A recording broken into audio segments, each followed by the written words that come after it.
जय गुरु all of you. आज से हम एक नए कंसेप्ट की ओर बढ़ रहे हैं। पिछले वीडियो में हमने देखा था कि दोष और उसके त्रिगुण इन इसके बीच में जो है ना हमने संबंध को देखा था कि किस तरह का है कि नहीं इसमें संबंध होता है। जैसे कि नहीं वात पित्त और कफ इज इक्वल टू हमने क्या कहा था कि वात पित्त कफ यानी कि नहीं RST यानी रज सत्व और तम इसके अंदर देखने को मिलता है। इस तरह का हमने ये देखा था। हालांकि इसके लिए भी एक श्लोक दिया गया है लेकिन वो थोड़ा सा मुश्किल जाएगा, इसलिए कि हमने सिंपल तरीके से ये याद रखने के लिए कि किसका कौन सा मतलब ये दोष हो गए ना, तो हम इसको ऐसा कह सकते हैं कि ये त्रिदोष और ये त्रिगुण दोनों के बीच का हमने संबंध देख लिया था। आज हम थोड़ा सा और दो जो रिलेशन थे वो देखना बाकी रह गया था, जैसा कि ऋतु के हिसाब से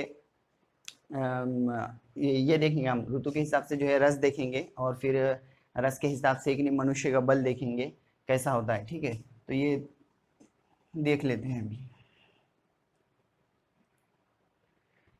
देखो हमने पढ़ा था कि ऋतु कितने होते हैं, 6 होते हैं, है ना। पहला कौन सा हो गया, शिशिर। दूसरा वसंत और तीसरा ग्रीष्म। चौथा है वर्षा, शरद और ये हेमंत। ठीक है, 1 2 3 4 5 6 शिशिर वसंत ग्रीष्म वर्षा शरद हेमंत, है ना। हमने इसके हिसाब से जो है कि नहीं इसका ऋतु का और दोष इसका भी हमने जो है ना संबंध देखा है कि किस तरह से कि नहीं ये होता है। हमने ये जो फ्लो चार्ट में देखे थे ना कि यहाँ पे वात है, पित्त है और ये कफ था, यहाँ पे संचय था, यहाँ पे प्रकोप था और यहाँ पे एक नहीं शमन था, और फिर बाद में हमने एक नहीं ऋतु के हिसाब से दोष का जो है ये भी देख लिए थे। ठीक है, अभी हमको क्या देखना है, अभी हमको जो है ऋतु के साथ रस का संबंध देखना है। ठीक है, ऋतु के साथ रस का संबंध देखना है। और रस कितने हैं, वो भी 6 हैं, 6 बताए गए हैं ना। तो हम देखेंगे कि कौन से ऋतु के अंदर कौन सा रस जो है वो प्रधान होता है। ठीक है, सबसे ज़्यादा देखने को मिलता है। तो अगर से हम उसकी बात करें तो हाँ, एक सिंपल ट्रिक है जिसके ज़रिए हमको आसानी से एक लिए याद हो सकता है कि नहीं। बुक में भी दिया हुआ है, जैसे कि वैसे लिख देता तो वो तो मतलब आपके लिए उतना फ़ायदेमंद नहीं होता जितना कि अगर से एक छोटी सी ट्रिक के ज़रिए हम उसको सीखेंगे। ठीक है, तो कौन कौन सा है देखो।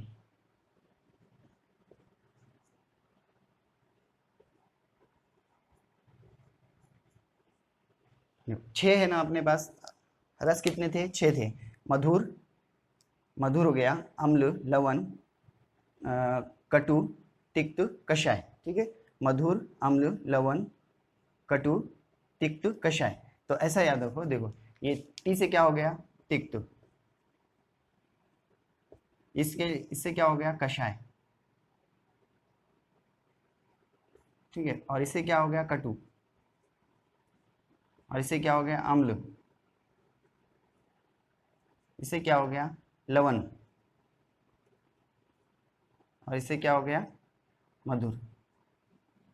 ठीक है, तो इस ऋतु के अंदर, इन ऋतुओं के अंदर जो है ना शिशिर ऋतु के हिसाब अगर से शिशिर ऋतु चल रहा हो तो वहाँ पर तिक्त जो है रस सबसे ज़्यादा देखने को मिलेगा। वसंत चल रहा हो तो कषाय रस सबसे ज़्यादा देखने को मिलेगा, यानी कि उस ऋतु के अंदर कषाय जो भी द्रव्य बनेंगे उसमें कषाय जो रस होगा वो सबसे ज़्यादा देखने को मिलेगा। ग्रीष्म में जो है ना कटु रस सबसे ज़्यादा देखने को मिलेगा क्योंकि वो द्रव्य में कटु रस सबसे ज़्यादा रहेगा। वर्षा के अंदर अम्ल देखने को मिलेगा क्योंकि जो भी द्रव्य बनेंगे वो अम्ल रसात्मक रहेंगे। शरद में है कि नहीं लवण रसात्मक रहेंगे, जबकि हेमंत में जो है मधुर रसात्मक रहेंगे। ठीक है, तो हमने ये है कि नहीं क्रम देख लिए थे। इसके अलावा जो है एक थोड़ा सा एक कंसेप्ट जो है हमारा ये छूट गया था वहाँ पर बताने में कि जो ये मधुर अम्ल लवण कटु तिक्त कषाय है। ठीक है, तो इसके अंदर इसका मतलब उन्होंने क्या कहा कि षड्रस, षड्रस के हिसाब से जो है कि नहीं षड्रस के हिसाब से जो है इन्होंने बल को है कि नहीं बताया। मतलब है कि नहीं पहला कौन सा हो गया, मधुर।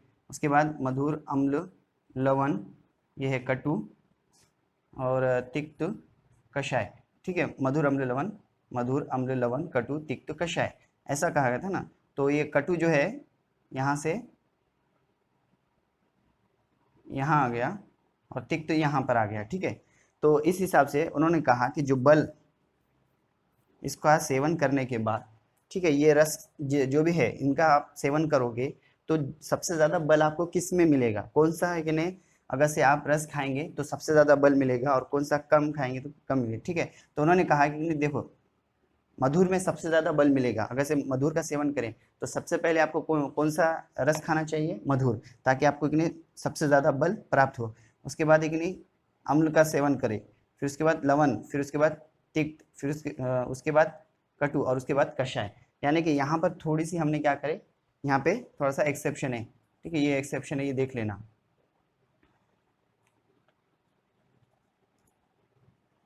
एक्सेप्शन है तो देख लेना कि कैसा होता है, ठीक है। तो ये क्या हो गया, बल के हिसाब से, ठीक है। ये बल कौन सा, मतलब एक नहीं आपका सेवन कर रही है, आहार सेवन कर रहे हैं, ठीक है। तो द्रव्य जो भी होंगे, मधुर युक्त द्रव्य आपका युक्त द्रव्य का आपको सेवन कर रहे हैं, या अम्ल रस युक्त द्रव्य का आप सेवन करिए, या लवण रस युक्त द्रव्य का आप सेवन कर रहे हैं, तो उस हिसाब से जो है ना आपको एक नहीं सबसे ज़्यादा बल मधुर में मिलेगा, उसके बाद अम्ल, उसके बाद लवण, उसके बाद तिक्त, उसके बाद कटु और उसके बाद कषाय, ठीक है। तो ये था उसमें षड रस के हिसाब से है। फिर उसके बाद हमने ये भी देख लिए। अब हम देखेंगे कि जो ऋतु है, ऋतु के हिसाब से मनुष्य का बल कैसा होता है, ठीक है। ऋतु के हिसाब से मनुष्य का बल कैसा होता है वो देखेंगे।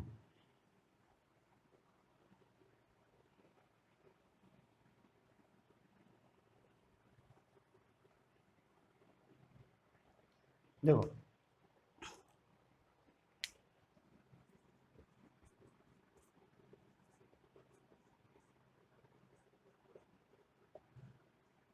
तो यहाँ पर उन्होंने कहा गया कि मनुष्य का जो बल होता है शिशिर और हेमंत में वो उत्तम होता है, ठीक है, उत्तम होता है। फिर उसके बाद उन्होंने कहा वसंत और ग्रीष्म में जो है कि नहीं वो मध्यम होता है, ठीक है। और उसके बाद इसमें जो है वो निम्न रहता है, निम्न, वो मतलब एक नहीं ये उत्तम, मध्यम और निम्न, ठीक है। इस तरह का उन्होंने बताया कि ये इस तरह का होता है, यानी कि शिशिर और हेमंत में जो है मनुष्य का बल क्या होता है, ये कौन सा देख रहे हैं, मनुष्य का बल, ठीक है।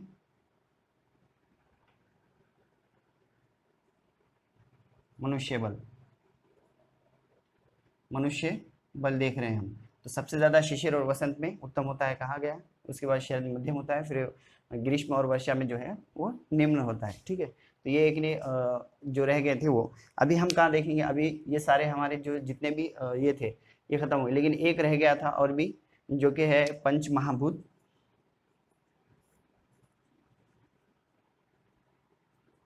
पंच महाभूत और इसका किसके साथ संबंध बता सकते हैं, त्रिगुण के साथ, त्रिगुण के साथ। दूसरा किसके साथ बता सकते हैं आप, त्रिदोष के साथ, ठीक है, त्रिदोष के साथ, त्रिगुण त्रिदोष, इसके साथ आप उसका संबंध बता सकते हैं, ठीक है। तो हम ये देखेंगे अभी कि कैसा होता है।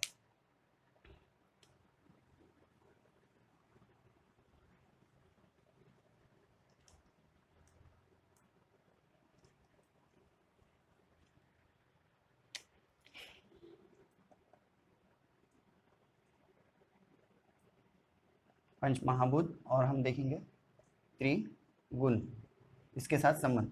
याद रखो अभी कि नहीं त्रिगुण कौन से हो गए, सत्व, रज और तम, है ना। इन शॉर्ट हमको समझना है, इसलिए कि नहीं हमको इस तरह का अल्फाबेट से हम समझेंगे कि एसआरटी जो होता है वो क्या होता है, त्रिगुण होते हैं, ठीक है। पंच महाभूत को एक नहीं क्या हो गया, पहला क्या होगा, आकाश, है ना, आकाश। उसके बाद क्या है, वायु। उसके बाद क्या है, अग्नि। और उसके बाद क्या है, जल। और उसके बाद आ गया लास्ट वाला पृथ्वी, ठीक है। तो ये पांच क्या हो गए, महाभूत हो गए, ठीक है। ये पांच क्या हो गए, महाभूत हो गए। अब उसका है कि नहीं हमको किसके साथ देखना है संबंध, तो सत्व, रज और तम के साथ, यानी कि त्रिगुण के साथ, ठीक है। सत्वम रजस तमस चेति त्रय प्रोक्ता महागुणा, जिसको महागुण बोला गया था, जिसमें से एक नहीं मन के जो तीन गुण है उसमें से एक नहीं सत्व क्या है, गुण है एक्चुअल में, और ये दो जो है वो क्या है, दोष होते हैं, ठीक है। लेकिन उसको यहाँ पर जो है ना बोलते कैसे हैं, त्रिगुण ही बोलते हैं, लेकिन समझना चाहिए कि कौन से दोष है और कौन सा गुण है, ठीक है, एक्चुअल में गुण कौन सा है। अब देखेंगे हम इसके साथ रिलेशन। तो इसके लिए एक सत्व हो गया, इसके लिए रज हो गया, ठीक है, सत्व रज, उसके बाद सत्व, सत्व रज तम, और इसके बाद ये तम, इस तरीके से उसका रिलेशन रहेगा, ठीक है। अगर से इसका श्लोक देखें तो श्लोक भी है इसमें, यानी सत्व रज बहुल आकाशम, सत्व बहुल आकाशम वायु उसके वायु रजो, ऐसा मतलब एक श्लोक भी आया हुआ है, ठीक है। तो उसका वो अगर से देखते हो वो भी देख लो आप, मिल जाएगा आपको, जो है इसमें भी देखने को मिला आपको, फिजियो में भी देखने को मिलता है, ठीक है। तो ये इस तरह का उसका रिलेशन होता है, पहला क्या है सत्व, दूसरा में है कि रज, उसमें सत्व सत्व रज तम तम, ठीक है, ये एक रिलेशन था। उसके अलावा हम इसके साथ दूसरा कौन सा रिलेशन बता सकते हैं, त्रिदोष वाला, ठीक है, त्रिदोष। अब यहाँ पे हम क्या करेंगे, त्रिदोष को रखेंगे, ठीक है। तो त्रिदेश को दोष को रखे तो पहला क्या बन जाएगा फिर यहाँ पे, देखो ये जो पहले जो है ना, अब इसको हम क्या लिख सकते हैं, वात पित्त और कफ, ठीक है, वात पित्त और कफ। तो इसके लिए है कि नहीं, क्या हो गया, वात, है ना, यानी कि इसको वी से डिनोट करेंगे, ये हो गया वात, और फिर इसके वास्ते क्या हो गया फिर पित्त, इसके लिए क्या हो गया पित्त, और इसके लिए क्या हो गया फिर, ये दोनों के लिए, ये दोनों के लिए क्या हो गया फिर कफ, ठीक है। तो इस तरह से आपको जब लिखना होता है तो इंडिविजुअल लिखो, यानी कि आकाश के लिए भी वायु होता है, वायु के लिए भी वायु होता है, अग्नि के लिए जो है ना वो पित्त होता है, और जल के लिए जो है कफ होता है, पृथ्वी के लिए भी जो होता है ना। तो इस तरह का ये एक रिलेशन था जो कि रह गया था, हमने उसी को भी देख लिया, ठीक है। इसके लिए भी एक श्लोक है, देखना चाहते हो तो देख लो, मिल जाएगा आपको फिजियो के इसमें भी।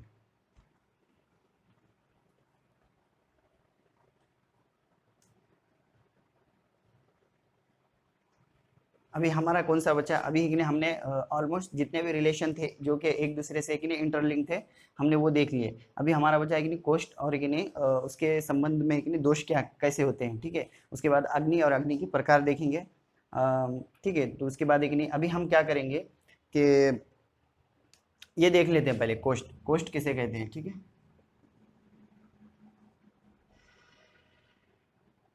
हाँ, ये कोष्ठ जो होता है ना, देखो कोष्ठ यानी कि क्या होता है कि खाली जगह, ठीक है, खाली जगह, इसका मतलब है कि नहीं खाली जगह। तो लेकिन आचार्यों ने क्या किए थे कि ये जो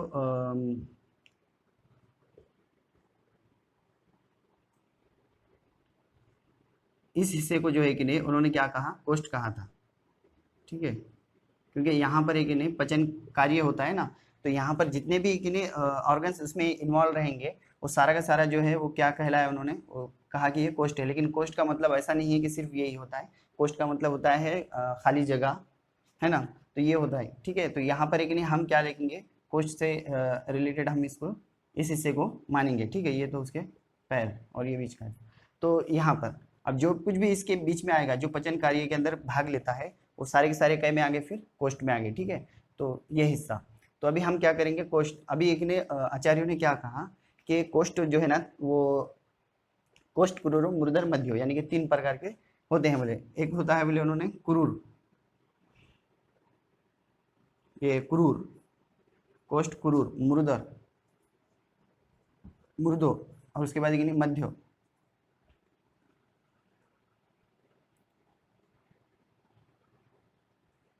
मध्यम होता है, ठीक है। एक होता है क्रूर कोष्ठ, मृदु कोष्ठ, और एक मध्यम कोष्ठ, ठीक है। इसके लिए उन्होंने ये कहा। अब इसके लिए जो है दोष के हिसाब से जो है ना, यहाँ पर आ गया वात, और यहाँ पर आएगा,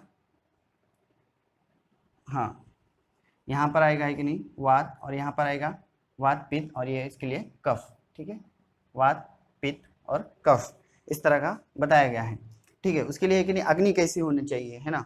तो एक कंसेप्ट वो भी है ना, तो उन्होंने कहा कि नहीं देखो पहले में है कि नहीं विषम रहेगी, विषम अग्नि रहेगी, उसके बाद एक नहीं तीक्ष्ण अग्नि रहेगी, और उसके बाद जो है कि नहीं विषम तीक्ष्ण, और कौन सी रहेगी, विषम अग्नि, तीक्ष्ण अग्नि, और कि नहीं मंद अग्नि, ठीक है, विषम अग्नि, तीक्ष्ण अग्नि और मंद अग्नि। लेकिन हमें पता है कि हमें कौन सी चाहिए, ठीक है। हम क्या कहते स्वस्थ व्यक्ति की जो डेफिनेशन दिए थे उसमें हमने क्या कहा था कि सम दोषा समाग्नि सम धातु मल क्रिया प्रसन्न आत्मा इंद्रिय मना स्वस्थ इत्या भीतीये थे, यही कहा था ना कि उसके दोष कैसे होना चाहिए, सम होना चाहिए, सम दोषा सम अग्नि, अग्नि भी कैसी होनी चाहिए उसकी, सम होना चाहिए, ऐसा ही कहा था ना, सम अग्नि सम दोषा सम अग्नि सम धातु, है ना, उसके मल वगैरह ये कैसे होने चाहिए, सम होना चाहिए। तो हमारे लिए भी जो है ना अग्नि जिसमें एक नहीं वात देखने को मिल रहा है, ठीक है, वात देखने को मिल रहा है, तो उसकी अग्नि कैसी होती है, विषम। विषम अग्नि किसे कहेंगे, मान लो आपने एक नहीं सुबह में खाना खाया है, तो हो सकता है वो आधे घंटे में भी है कि नहीं उसका पचन हो जाए, या हो सकता है वो है कि नहीं 2 घंटे में भी हो, या हो सकता है दिन भर भी हो, या हो सकता है वो है कि नहीं रात तक भी हो, है ना, यानी कि टाइम फिक्स नहीं है, कभी भी कि नहीं आप जो खा रहे हो वो कभी भी पच सकता है ना, इसका कोई टाइम फिक्स नहीं है ना। और तीक्ष्ण अग्नि क्या है, तुरंत आपने खाना खाया तुरंत आपका है कि नहीं डाइजेशन हो गया, तो हम कहते हैं उसको है कि नहीं वो अग्नि कैसी है आपकी, तीक्ष्ण है, ठीक है। फिर एक होता है मंद अग्नि, यानी कि आपने खाना खाया, सुबह में खाना खाया तो शाम तक आपको भूख ही नहीं लग रही, और आपको कह रहे हैं कि खाना खाओ, तो नहीं नहीं मुझे भूख नहीं है, क्यों, तो आप क्योंकि आपका है कि नहीं जो सुबह का खाया हुआ था वही पेट भरा हुआ है, ऐसा आप कहते हैं। नॉर्मल लाइफ में यही होता है ना कि नहीं मुझे भूख नहीं है, क्यों, तो मैंने खाया था मुझे भूख ही नहीं लगी, तो ये जो होता है वो मंद अग्नि की जो है लक्षण है। और तीक्ष्ण अग्नि यानी कि तुरंत डाइजेशन हो जाता है, उसके बाद एक पचन कार्य बहुत जल्दी होता है तीक्ष्ण में। और उसके विषम अग्नि यानी कि जहाँ पर एक आप बता नहीं सकोगे कि मतलब कब उसका डाइजेशन होगा, ठीक है, विषम यानी कि 1 घंटा भी ले सकता है, 2 घंटे भी, और फिर कितना भी टाइम, यानी कि विषम हो गया। तो क्रूर मृदल मध्यो 3 प्रकार के पोस्ट होते हैं कहा गया, उसमें ही कि नहीं दोषों के हिसाब से वात का प्राबल्य यहाँ देखने को मिल रहा, पित्त का यहाँ और कफ का यहाँ, उस हिसाब से जो है ना अग्नि जो है वो विषम अग्नि, तीक्ष्ण अग्नि और मंद अग्नि देखने को मिल रही।